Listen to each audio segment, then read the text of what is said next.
Good afternoon. This is Valley Beth Shalom Lunch and Learn with Rabbi Ed Feinstein. I'm delighted to have you with us this afternoon, or listening to us as this is being recorded. Um, our conversation for Lunch and Learn is in preparation for Pesach, which is coming in just a couple of weeks.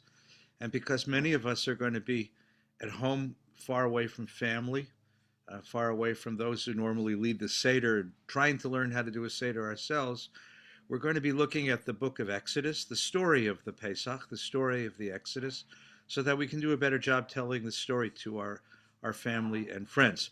So for this Lunch and Learn, you'll need a Bible. I suggest the JPS Bible, the JPS Torah, or the JPS Bible. You can order one online. You can borrow one from your shul. Or you can look at it on Kindle. And we're going to be in the book of Exodus, which is the second book of the Hebrew Bible, in the second chapter. Last week we did the first chapter, and of course everyone's invited to go look at that. It's up on the VBS website and up on Facebook. And we'll be in Shmot Perek Bet, the second chapter of Exodus. So last week when we looked at the story, we noticed that the predominant question at the beginning of the book is the question of identity. Who are we? It begins with the suggestion that we as a Jewish people are in fact a family. It's family that unites us. Then it moves to a second level, which talks about a common narrative that unites us into a people, a common story. And then it takes digression, a detour, to discuss the idea that we're not the only people in the world who have a sense of godly morality. We're not the only people of conscience in the world. In fact, the only reason that we're in the world is because of two very brave Egyptian women, Shifra and Puah. Today, in chapter 2, we're going to change the focus. When I was in college, there was a very popular little video, short film that went around, and it was all about perspective. And the film, I don't even think it had a soundtrack. It was just a picture. It showed a family having a picnic near a lake.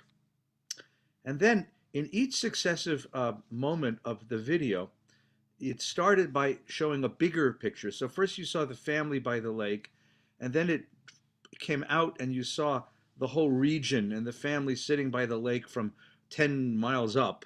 And then 10 miles beyond that, and then 10 miles or 100 miles beyond that, and 1,000 miles beyond that. You saw the region, you saw the area, you saw the continent, you saw the globe, you saw Earth in the context of the solar system, you saw the solar system in the context of this area of the galaxy, and finally at some number, 10 to the something power, you saw the galaxy, the Milky Way galaxy, among all the galaxies of this sector of the universe.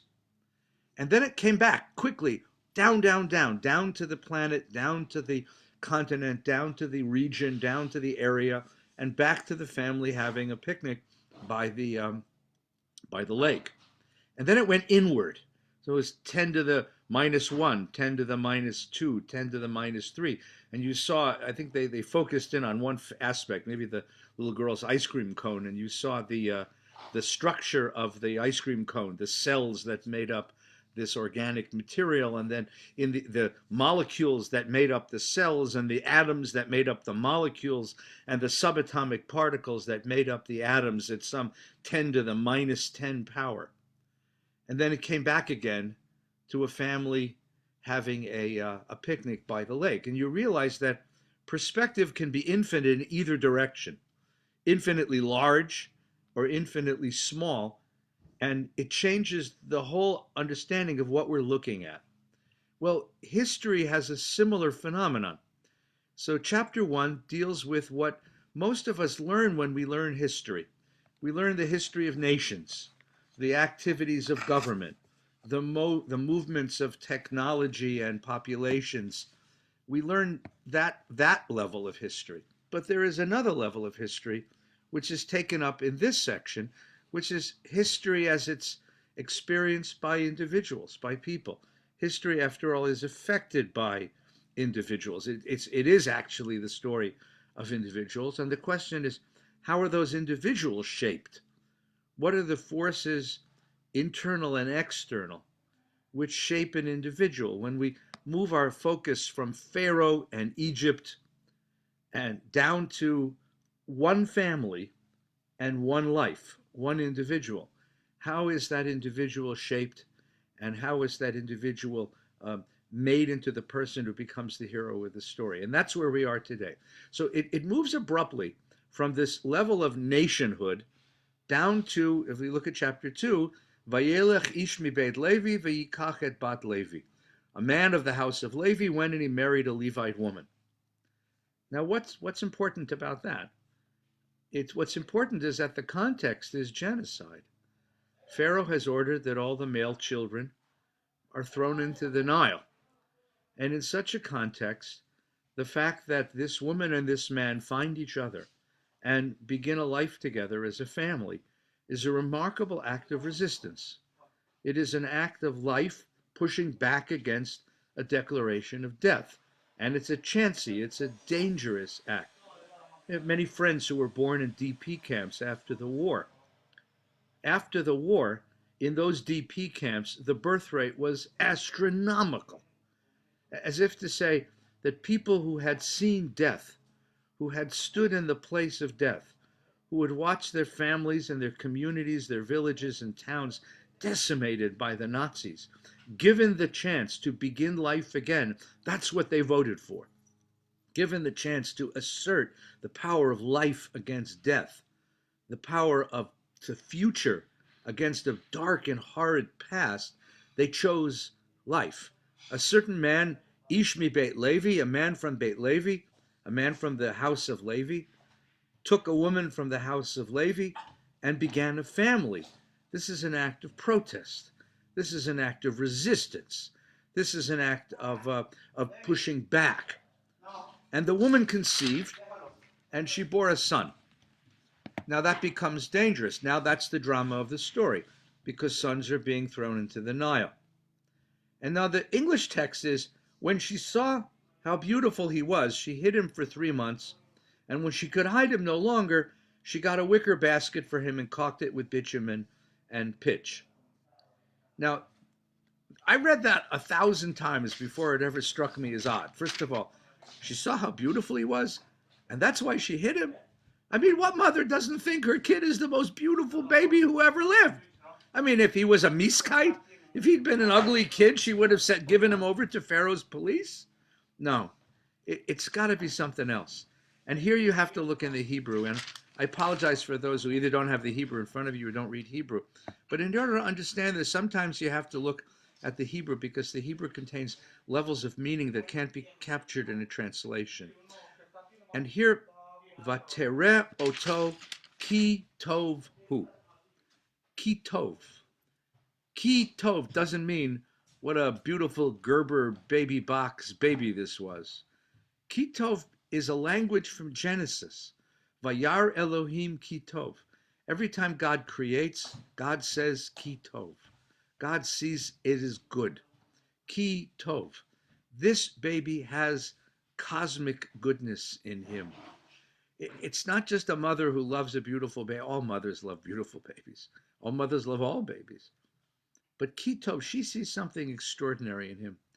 And she knows that he has a destiny far beyond the destiny that she could possibly imagine for him. And she hides him.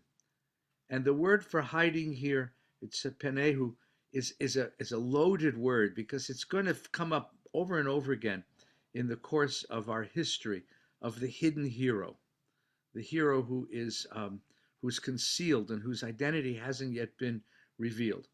And she hides him for 3 months. And then she could no longer hide him anymore. Now, the practical interpretation of that, of course, is he's a bigger kid and he's making more noise. But I think that if you were to take a moment and enter into the life of this mother, you'd begin to understand that this is remarkably deep, much deeper than that. What were her nightmares? Outside, there are the screams of those who are separated from their children. Outside, there is the danger of losing a child, the soldiers, the police, the informers who are turning in those who have been hidden.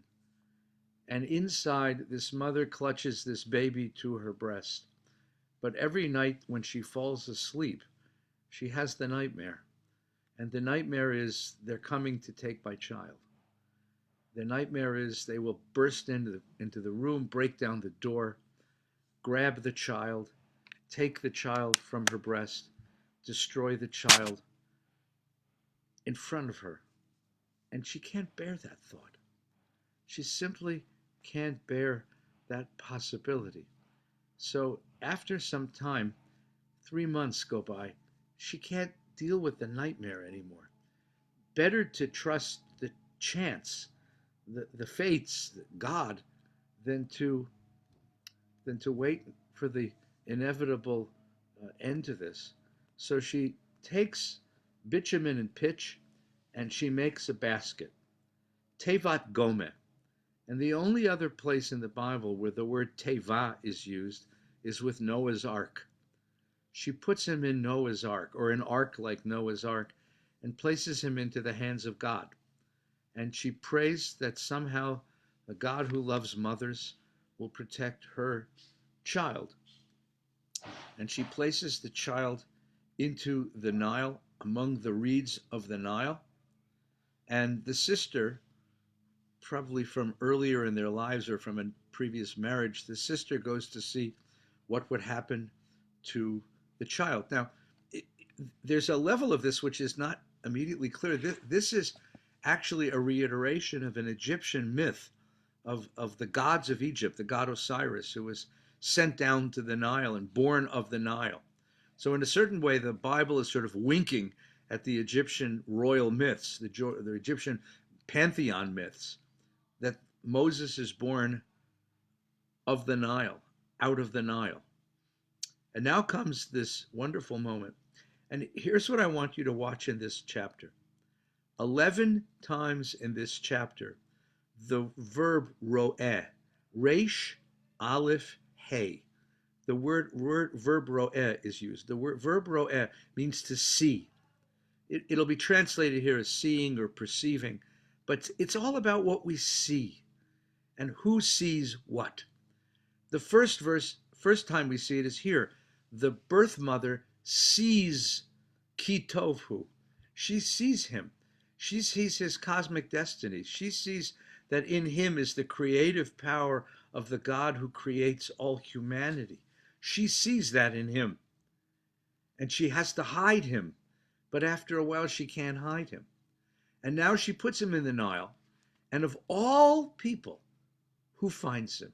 Of all the people, who finds him? Remember, in the Greek mythology, Oedipus is found by a shepherd. You know, the hero is placed into the world to be found and to be raised by somebody else. This is a common theme in world mythology. But of all people, who finds him? The daughter of Pharaoh. The daughter of Pharaoh. The daughter of the man who promulgated the decree of genocide against the Hebrews, against Hebrew children. Vatered bat paro lirchotz al hayor. The daughter of Pharaoh came down to bathe in the Nile. And while her maidens walked along the Nile, she spied the basket among the reeds and sent the slave girl to fetch it. So here is the daughter of Pharaoh walking down by the Nile and bathing in the Nile, and she's surrounded with her servants and no doubt surrounded with her Secret Service coterie protecting her. But of all the people, she's the only one who sees the basket.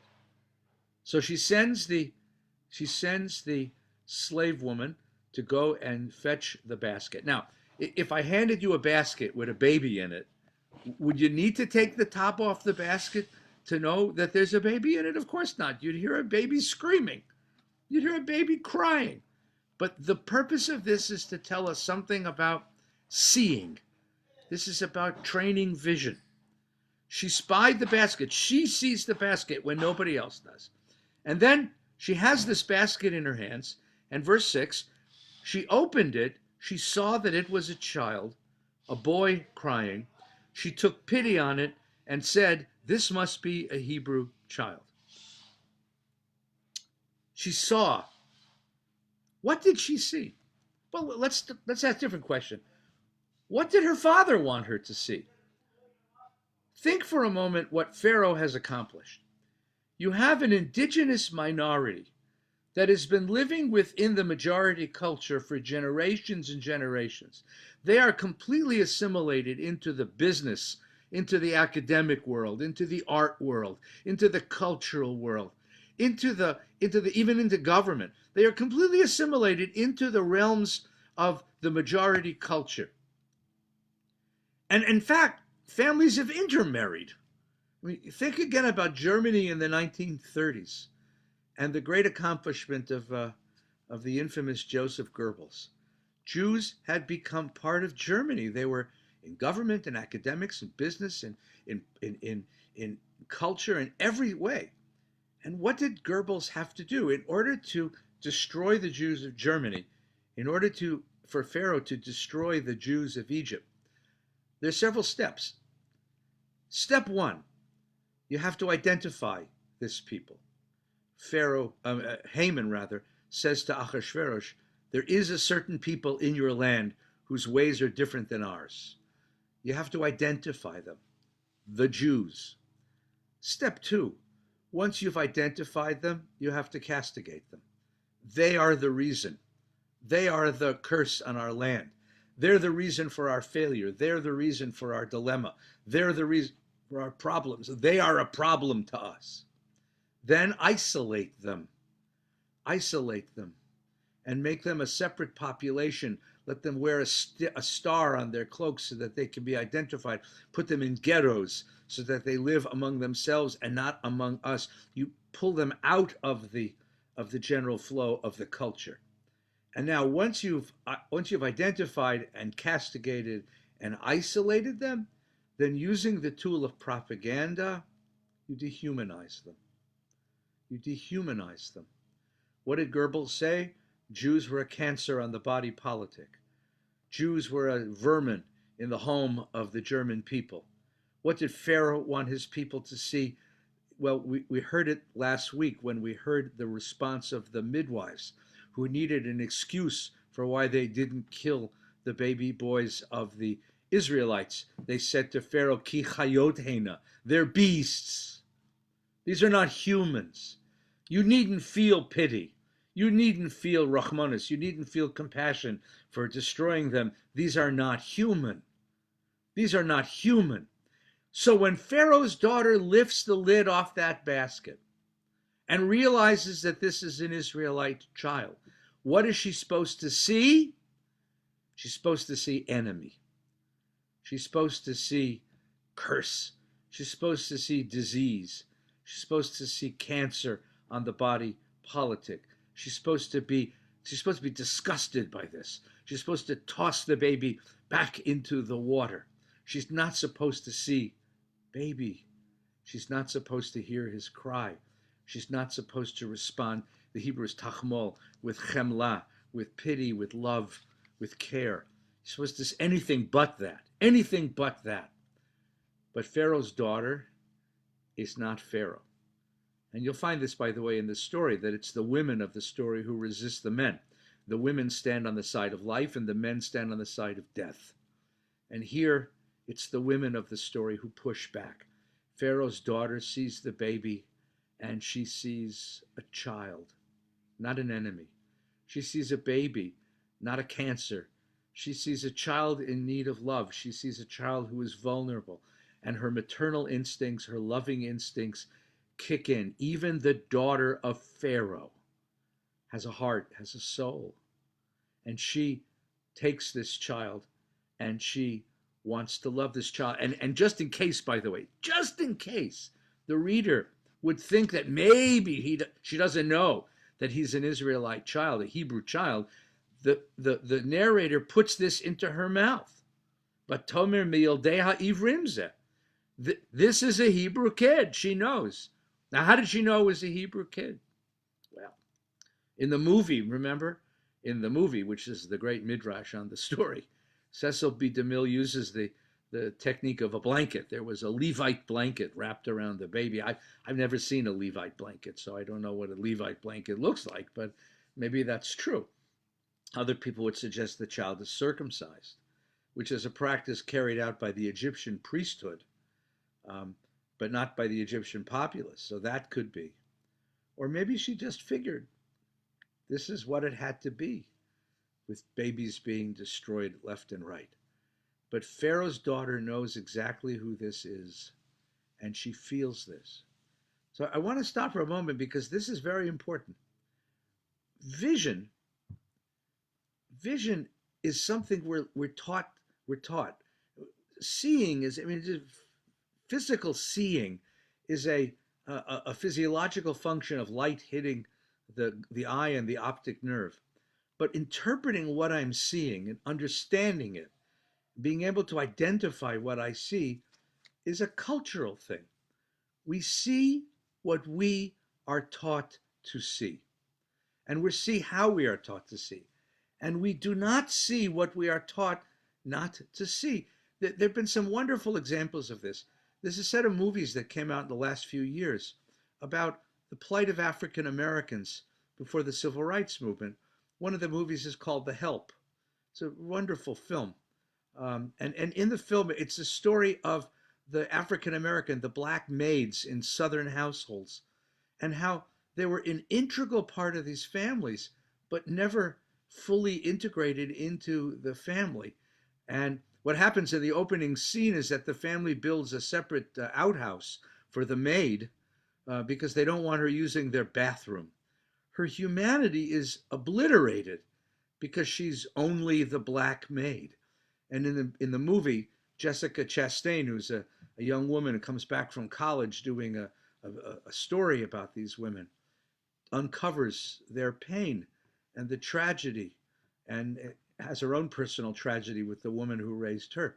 Another one of the movies is Hidden Figures, which is about this brilliant mathematician, African American woman, who made John Glenn's space shot possible. And there's a moment in the movie, we saw it in a theater of all places, and there's a moment when the Kevin Costner, who plays the project director, asks her why she keeps disappearing for half an hour in the afternoon. And she says because she has to cross the campus in order to use the black bathroom, the colored bathroom. And there's the next scene is Costner smashing down the sign that says whites only on the women's room.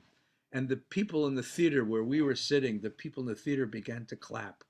There's something about the humanity, the goodness and humanity of that moment that just brought it out of people spontaneously.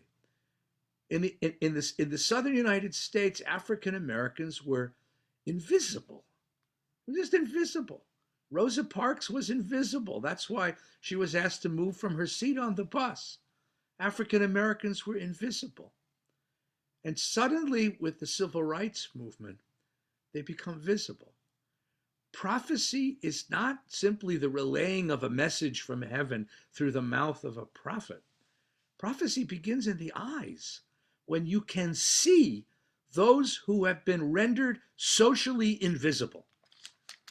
Those who have been rendered socially invisible, who live among us, who live with us, whose pain is evident, but we don't see it. You have to have that quality, by the way, in order to live in a major American city. I remember the first time I ever saw one of the guys on a freeway off-ramp with a sign that said, "We'll work for food." It was about 1988 or something. We were living in Texas. We came home to visit my parents here in LA. Came down the freeway off-ramp. My son was belted into his seat in the back. And there's a man with a sign saying, "We'll work for food." And I remember my 4-year-old son, Yona, said, "Abba, who is that man?" And I was transfixed. I couldn't keep my eyes off of him. I mean, I lived in New York City where we had panhandlers on every corner. But here in LA, we didn't have anything like that. That didn't exist in Los Angeles. This was a clean city. We didn't have beggars on the street. This was Ronald Reagan's America. Morning in America again, he proclaimed. And here was a man standing on a street corner asking for food, begging for food.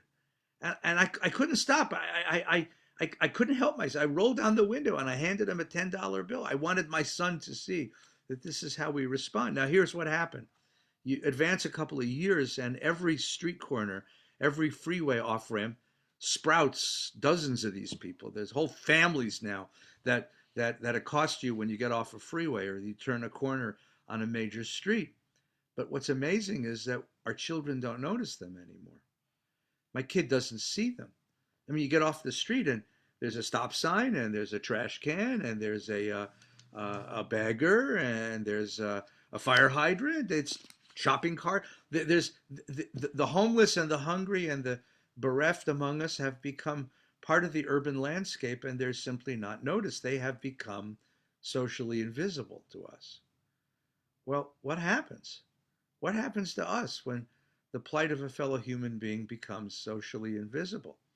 That's the question that the book of Exodus is asking.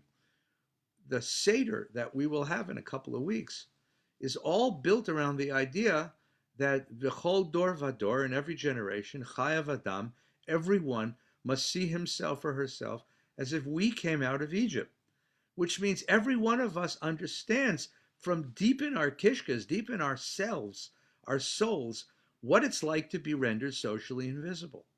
We remember social invisibility. We feel it. We understand it.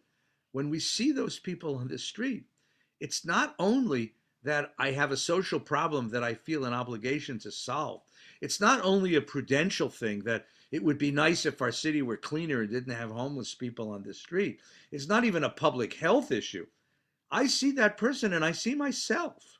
I was him. I know what that's like. I was in Egypt and I was socially invisible when I was in Egypt. And the question is then, how do you teach that ethic? That's what the Seder is all about. That's what Pesach is all about. So the daughter of Pharaoh, the daughter of the man who promulgated the decree of genocide against our people, who turned us into slaves, who made us invisible, and then using the power of his propaganda, began to systematically destroy us. The daughter of that man saves a Hebrew child. Verse 7, then his sister said to Pharaoh's daughter, shall I go and get you a Hebrew nurse to suckle the child? And notice, she doesn't have a name yet. It's Pharaoh's daughter, Pharaoh's daughter. That's what the narrative wants you to hear. And the daughter says, yes, go get, yes. So the girl went and got the child's mother, which means that the kid is now going to be suckled by his natural mother, which means that he's going to imbibe not only her milk, but her ethics and her identity. And now Moses is going to be raised by two extraordinary women. So when the woman took the child and nursed it, and when the child grew up, she brought him to Pharaoh's daughter, who made him her son, who named him Moshe, for she explained, Minamayim mishitihu, from the water I drew him up. Now actually, the name Moshe, Moses, is an Egyptian name. It's actually half of an Egyptian name. If you take Moses, Masas, and you add the name of Ra, the god Ra, it means son of Ra. Son of Ra, Ra, Masas, Ramses. That's going to be his nemesis, Ramses. Masas means son of, junior, sonny boy. But in the Torah, we're given a Hebrew derivation of the name, and it's an important Hebrew derivation because not only is he drawn from the water at birth, but coming out of the water is going to be his great skill. And we're going to see that a little bit later, of course, in the story. Now, in my Tanakh, in my Chumash, there is a white space, excuse me, between verse 10 and 11. I hope it's there with you as well. At the beginning of the Shlishi Aliyah. That white space, you can't touch it because it's leased to DreamWorks Studios. Jeffrey Katzenberg owns that white space because it's in that white space that Moses grows up. And we know nothing about Moses' growing up. We know that he was nursed by his natural mother and then raised by his palace mother. And we don't know how he grew up. The movie Prince of Egypt was a wonderful film for little kids. The movie Prince of Egypt is all about that white space, how he was raised. And now the Torah picks up the story in his adulthood. Vayehi bayimim ahem. And so in those days, or rather sometime after that is how it's translated. Moses, Vayigdal Moshe, he grew up. But now we have a man now who's grown up with two mothers, two homes, two identities, two sets of values. He is Moses, son of slaves, who belongs in the slave pits and beneath the whip and the lash of the slave master. And he's Moses, prince of Egypt, grandson of the Pharaoh, son of the daughter, adopted son of the daughter of the Pharaoh, raised in the palace, one of the masters. And it says he went out to his brothers. Vayetze el Echav. But who are his brothers? That's the question. Who are his brothers?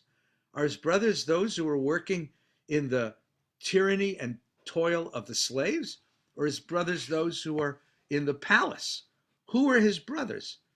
Vayar besivlotam. And once again, the narrative is brilliant because it preserves the suspense, because it has a double entendre. Vayar, he sees. Now, what does he see? Besivlotam. Now, sivlotam can mean one of two different things.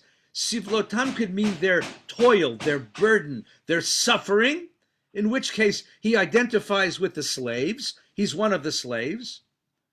It could also mean their labor, their tasks, what they're building. And here the narrative asks us to consider, what does the average Egyptian see? What does an Egyptian official see when he stands upon the balcony of the palace and looks at the slaves working down below? Well, the average Egyptian is going to see a bigger and better Egypt rising from the sand, economic progress, economic growth, the glory and power of Egypt. The question is, what does Moses see? Does he see economic growth? Does he see economic power? Does he see the glory of Egypt? Or does he see suffering, the pain of slaves? It's a question of, remember beginning, we talked about perspective. You talk about perspective. You see the grand scene of a new city rising up, or do you look down and see one human soul being murdered? That's the question. What does he see? What does he see? And once again, the same verse occurs, the same verb occurs in the verse once again.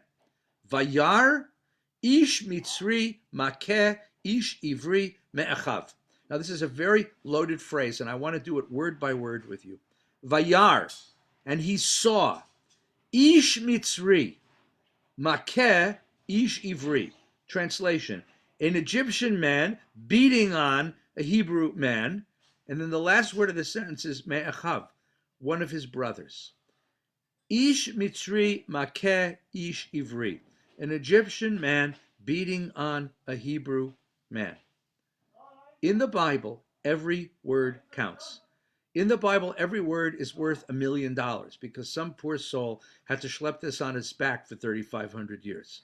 You don't have extra words in the Bible. You could have said this verse a whole lot easier. You could have just said, Mitzri makeh ivri. That's all it would have said. But it adds the word ish twice. Why is that? Because that's what Moses saw. Moses did not see a taskmaster beating a slave. Moses did not see an Egyptian beating a Hebrew.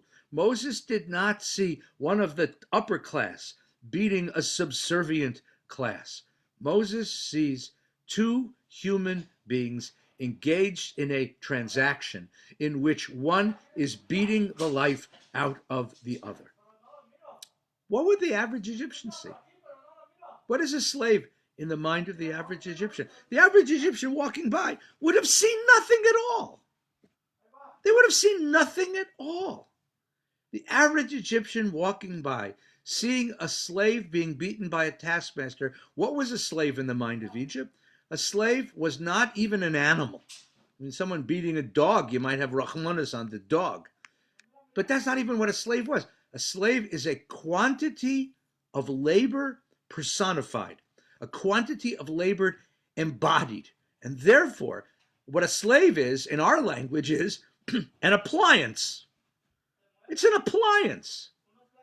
So the average Egyptian would have seen a man hitting his... We had a television set when I was a kid, and if you wanted to get Channel 11, you gave it a clop on the side, and that's how you got Channel 11. Not one of you woke up this morning and asked the refrigerator if it had a good night. Not one of us woke up this morning and asked the microwave if it's feeling well. This is an appliance. A man beating a slave, a taskmaster beating a slave in the midst of Egyptian society is the functional equivalent of a guy changing a tire by the side of the road. It's a functional equivalent of fiddling with your refrigerator to get it to stop freezing your milk. In other words, the average Egyptian sees nothing. He sees nothing. In the same way that the average white person in the southern United States before civil rights sees a bathroom labeled coloreds only and sees nothing. Sees a drinking fountain that says coloreds only and sees nothing. It's not there. The average passenger on a bus in Montgomery, Alabama, when a white man asks a black woman to move off a seat so he can sit down, sees nothing. The average white person in Birmingham, Alabama, sees nothing when black people are refused service at a white-only lunch counter. It's just normal. And the normal is always invisible to us. This is normal. So Moses sees something that nobody else sees. He doesn't see taskmaster beating slave, Egyptian beating Hebrew. He sees two human beings, and one is inflicting a horrific pain on the other. And then there's that last word, me'echav, one of his brethren, one of his brothers, one of his kin, one of his family. And the question is, who's the him? Is it that Moses now, for the first time, identifies with the slave? Is this the moment when he sees the slave as his people and not the slave master? Is this when he says to himself, I'd rather be the nail than the hammer. I'd rather be the beaten than the beater. I'd rather be the oppressed than one who inflicts pain. Is this the moment when Moses grows a soul? Or is it even deeper than that? Is it that Moses can see the fundamental common humanity between taskmaster and slave, something that neither one of them can see? That Me'echav refers to the taskmaster, that Moses can see that when we beat on each other, we are one humanity. Is this the fundamental ethical awakening in Moses' heart? Somehow, the Torah preserves the ambiguity of the verse so that all of these interpretations are possible. And now Moses standing there, watching this poor man being beaten to death, he has a choice, a decision. There's a famous Union song called "Which Side Are You On, Boy?" Which side are you on? You're going to cross that picket line? You're going to stand with the workers or with the bosses? You're going to stand with the oppressed or with the oppressors? You're going to stand with the power or you're going to stand with those who are disempowered? Vayifen kovacho. And he turns this way and that. Vayar ki ein ish. Now, the English is translated, he turned this way and seeing no one about. The Hebrew is much more direct than that. Vayifen kovacho. He turns this way and that. Vayar ki ein ish. He saw that there was no one human in the vicinity. There was no humanity in the vicinity. There's a wonderful Pirkei Avot that takes this language very seriously, that when you're in a place and you see no humanity, be a human being. He sees no human being. I lived in New York City. And in New York City, when I lived there in New York City, the end of the 70s and the early 80s was when the city was really a difficult place to live, particularly our neighborhood. Every block had a beggar. And as you walk from 122nd Street, where we live, down to the subway stop at 116, you passed a half a dozen beggars on the street. I remember one snowy winter morning, I'm walking down to the subway to get to work, and the 117th Street beggar comes up to me, asks me for a quarter for a cup of coffee. And as I'm digging in my pocket to give the poor man a quarter for a cup of coffee, the eyes in his head roll back and he keels over. He just faints dead away in front of me. So I'm a Californian. I jump into action. I jump on the man's chest and I start doing compressions and I start starving to save the poor guy's life. And the subway arrives and all these people come streaming out of the subway stop.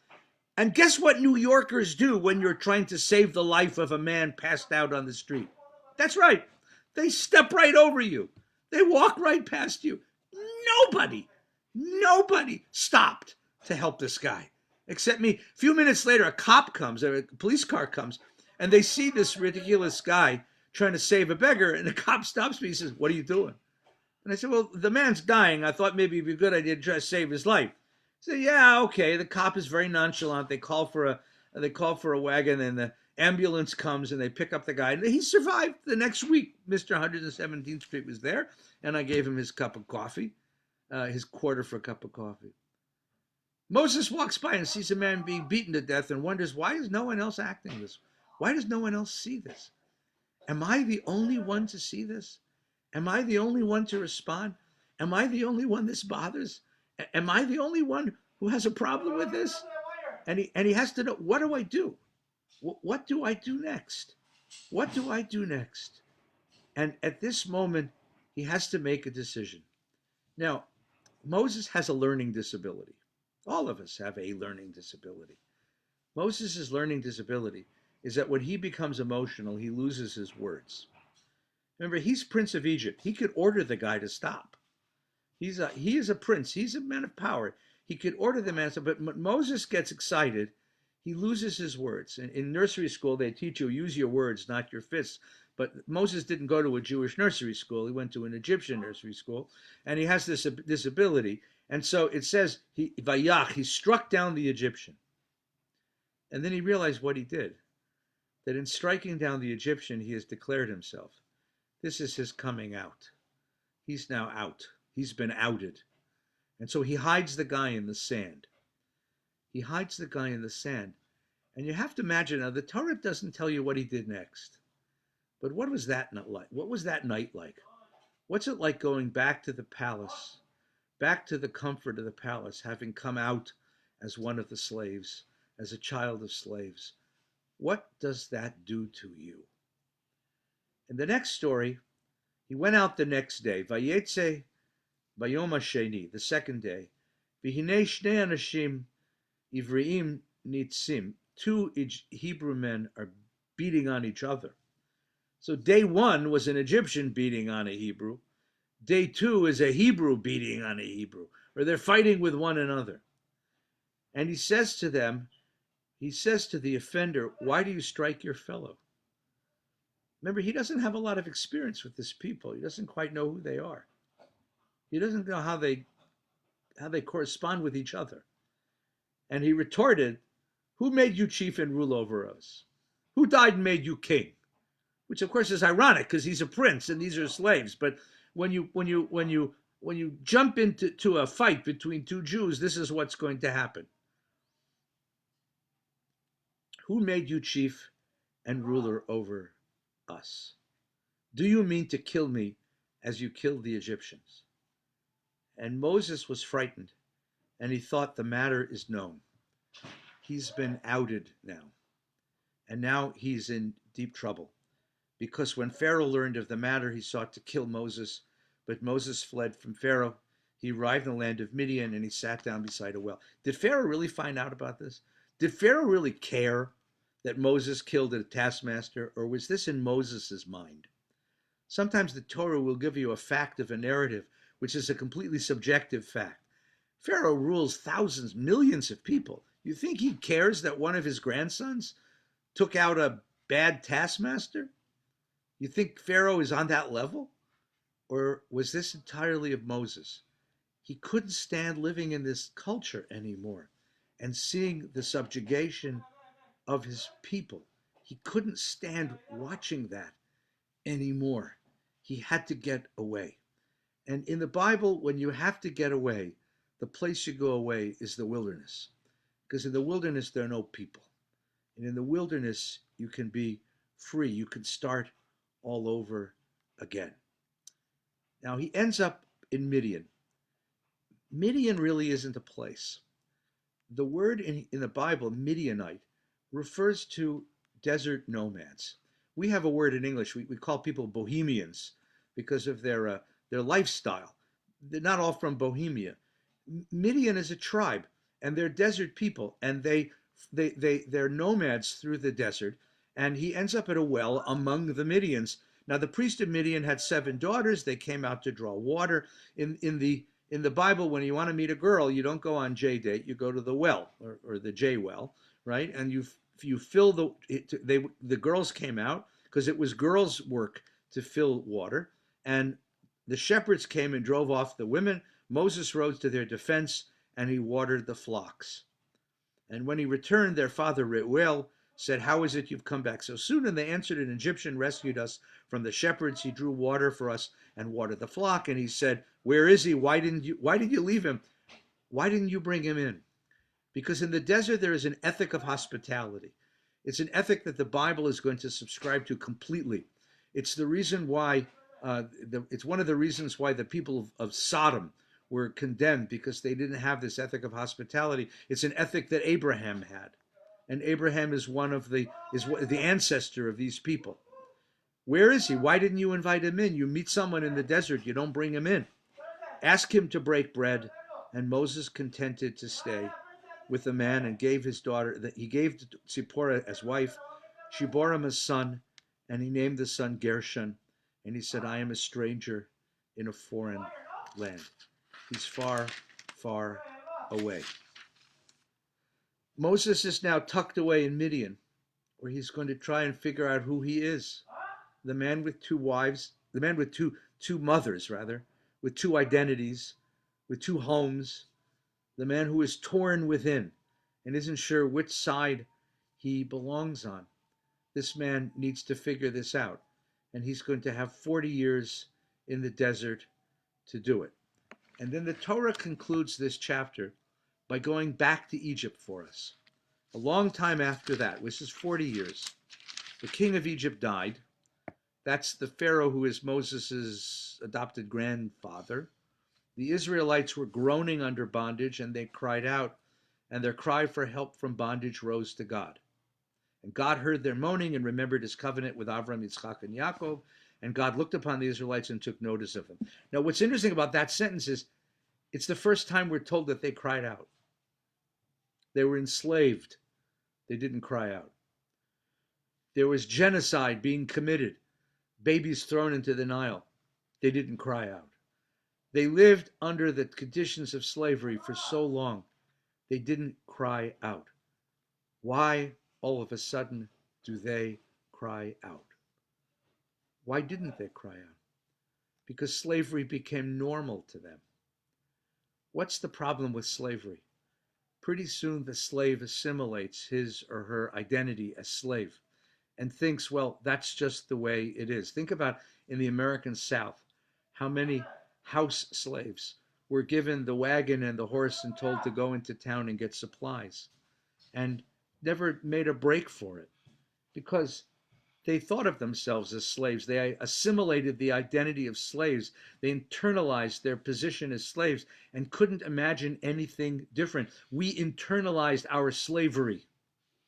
We internalized our slavery, and we didn't cry out because that's just the way things are. That's who we are and what we are, and we can imagine nothing different. It's only with the death of Pharaoh that something begins awakening within us, a yearning for freedom. And it's only when something awakens in us, a yearning for freedom and an ability to cry out, that God hears us. In other words, for God to see us, we have to begin to see ourselves differently than the way that we saw ourselves before. And that's the beginning of liberation. The first step in liberation is going to be the liberation from that adopted identity that I am a slave and I can be no other. I am not a slave. I am a free person temporarily incarcerated, and at that moment I cry out of the pain of my slavery. I recognize the pain of my slavery. I'm repelled by the pain of my slavery, and I cry out for help. And that's the moment that God's liberating power awakens within us. Once that power awakens within us and within God, the drama of the Exodus is going to begin. Let's stop here. I want to wish you a wonderful, good week. I know it's very difficult. This is going to be a much more difficult week as the novelty of the crisis wears off and we have to become more inured, more ready for the tediousness of this, but people trying to work from home, people trying to take care of families, people taking care of sick loved ones. Please take care of each other. A couple of quick announcements and commercials. Please look on the Valley Beth Shalom website, vbs.org, and look at the button that says VBS at Home for all of Valley Beth Shalom's offerings. There's lots of stuff. Tonight, there's a conversation with me and Rabbi Bradley Shavit Artson that's broadcast tonight on Facebook, and all of the wonderful offerings of the synagogue. Um, as well, please know that we're working on a whole set of Pesach resources, both materials that you can bring into your Seder songs, stories, Haggadot, as well. We're going to be putting up a number of virtual Seders. So if you're stuck at home and have never led a Seder and want one of us to come and do it for you, we're glad. Just set your laptop on a pillow at the edge of the table, and we'll help you do a Seder together. We look forward to celebrating Passover in whatever form it's going to be this year, but with joy and with love. Valley Beth Shalom's catering service, LA Kosher, is available to you both for Passover meals, for Shabbat meals this week, and for some weekday meals as well. They're putting together provisions for Shabbos and for Yontif for the holiday. So if you need help, go to the LA Kosher website. And finally, we know how difficult this is. So if you need help, please reach out. We're here to help you. You can reach the Valley Beth Shalom rabbis by calling 818-788-6000. That's 818-788-6000. And we're delighted to help you, call you back, have a chat with you over the phone. The VBS Counseling Center has wonderful psychological support and wonderful counselors who are willing to talk with you and help you through your anxiety and your issues. 818-784-1414. 784-1414. One last announcement and request. We have a food bank at Valley Beth Shalom, which serves many, many dozens of families in our community. As you can imagine, with the economic crisis going on, there are families more in need than ever. However, it's impossible right now for us to be reprovisioned because of the grocery situation. So if you do make it to the front of the line at Gelson's or at Ralph's or Vons or Costco, and you can pick up a couple of cans of non-perishable foods, beans, food, other kinds of foods, throw an extra can in your cart, stop by VBS. You don't even have to get out of the cart. The guard will come and see you and take it and put it in our food bank, and you'll be helping another family in our community to survive this crisis. Take good care. Stay well. Stay safe. Hope to see you in the days to come.